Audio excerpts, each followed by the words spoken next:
So again, with the flags, we have that idea of, two different sides, two different wars to be fought. My favorite part of the comic here, when they start getting over to France, and we find out that the French don't have the same issues with racism. They're very happy to have the Harlem Hellfighters there.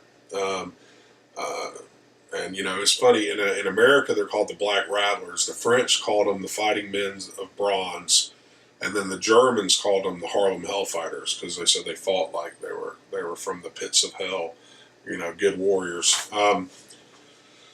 There's a reference to Alan Seeger on page 97, who was a poet who died in battle. Wrote one book of poem, one or two books of poetry, I think. That had some fair success, and the poem itself is about doing your duty and fighting and dying in battle. And it's worth looking into. They quote from it in the book. Again, the idea of multiple wars, is sprinkled throughout this thing. We already have the idea of the soldiers went to war. Some of these African American soldiers, were mistreated, and things got out of hand, and there was a shootout between civilians and police and some of these soldiers in America. So, you have that theme that keeps going. And again, you have another theme, the inner war, that psychological war that someone fights for their sanity. When you get to the soldier who's shell-shocked in the hospital. On page 129, a very famous incident where a couple of the Harlem Hellfighters took on a whole bunch of Germans, ran out of bullets while they were injured. It's pretty interesting because you see a little bit of a turn in the way that the newspaper writer back home writes about it. And I think this is an important part.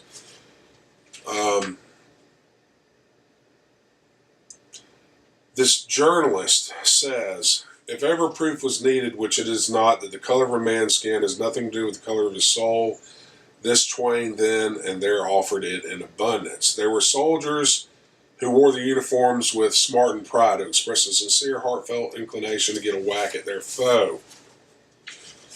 As a result of what our black soldiers are going to do in this war, a word that has been uttered billions of times, sometimes in derision, sometimes in hate, but which I am sure never fell on black ears, but it left behind a sting for the heart.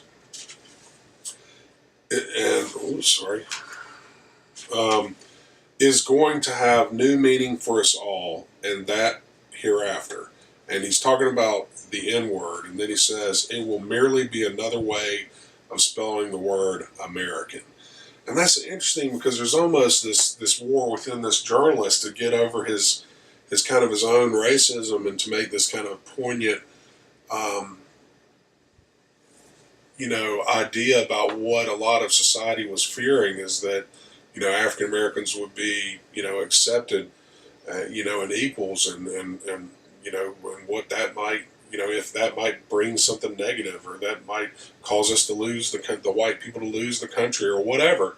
But it's interesting because you have this writer who seems to be battling with his own kind of inner racism, and he's making this other awesome point, like that, look, we're fighting in these wars together now. Now we're Americans. This is the new America. We're Americans now, and black folks are Americans now, and that's what this means. And maybe that's why, the white people are so anti them having guns and stuff like this, in this comic book, and talking about the great white fears. And it's just all these complex social wars going on at the same exact time as this actual war. I think especially you see that when we don't know whether or not this actually happened, but when one of our main characters goes to jail for fighting back against the racist white soldier, and you have a comparison between the stripes of the uniform and the stripes of the jail cell. The prison of society and the prison of unfairness, and how these soldiers are breaking out of that prison. It's page 174. How these soldiers seem to be breaking out of that prison through their military service. And then, you have the two comparisons of the uniform of the soldier, and then the uniform of the, that same soldier as an usher. And this is kind of one of the inspiring acts that made him want to go to war. And basically, you have this film called Birth of a Nation. Now, you probably aren't familiar with Birth of a Nation. I had to look it up because I was not familiar with it, and I was a little shocked.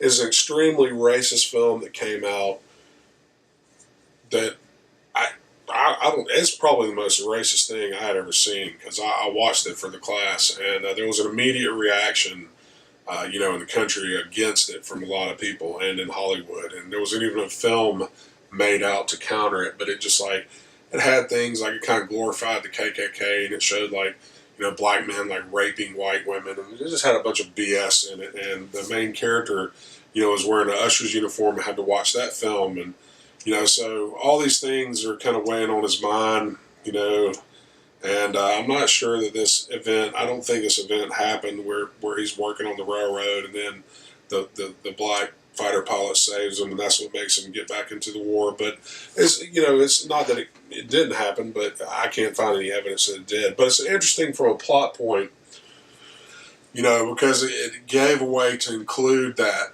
famous African American pilot who wasn't allowed in the American Air Force, so he went, over to like England and France prior to the war and joined up over there, so he could be a pilot, and that's pretty interesting. So you have that whole idea of uniform and service coming in again, and you have more handshaking when the soldier joins back up, and then we have that final battle scene again that we had at the beginning, and the same exact narration again, starting in the 220s. And it all has different meaning now because we've seen what these soldiers have gone through.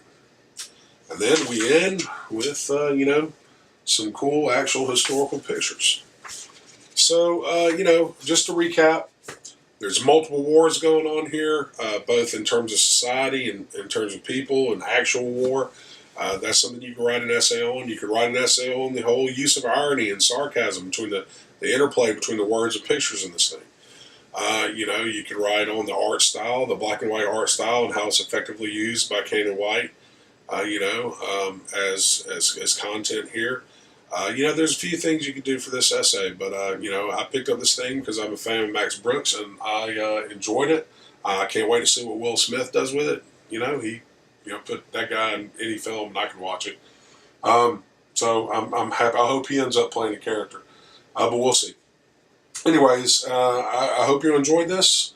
Love, peace, and chicken grease.